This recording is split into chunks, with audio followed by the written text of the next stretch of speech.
Hi, Ann and Keith, and the reason why we are seeing so many fires and so much fire danger, things have been so dry. Usually this time of year, we've got melting snow, keeping the ground wet. No snow this year to melt. Also, no leaves on the trees just yet, so the sun beats down on the forest floor, drying it out even more. That's why it only took one little spark late yesterday to turn dozens and dozens of acres of Devils Hopyard State Park blackened just like this. Some from the original fire, some from controlled burns like this to contain the original fire.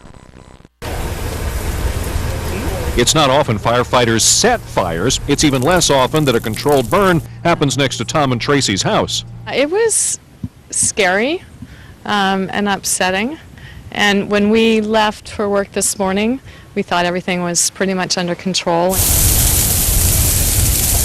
But recent weather has made perfect conditions for forest fires. Gusty winds of desert dry air spread the flames to leaves and downed trees, made into perfect kindling by months of unseasonable weather. And we came into this spring with a dry winter, and the ground was very dry, and that moisture plays a huge role in how fires behave. And this one did not behave well, spreading across dozens of acres of Devils Hopyard State Park and through Monday night and all of Tuesday. Firefighters for 14 towns responded, but there wasn't much they could do on the steep hills and in dense woods.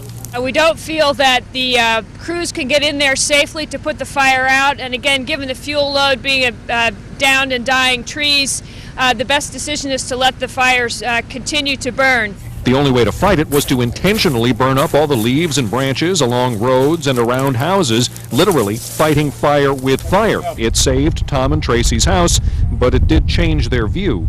It's okay. It's more open and park-like now.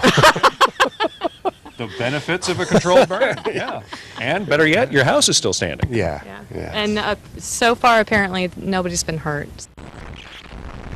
That is, of course, the most important thing. Nobody hurt, nobody's property really damaged either. The fire basically contained to the state park. One little mishap right along this road where they were doing a controlled burn.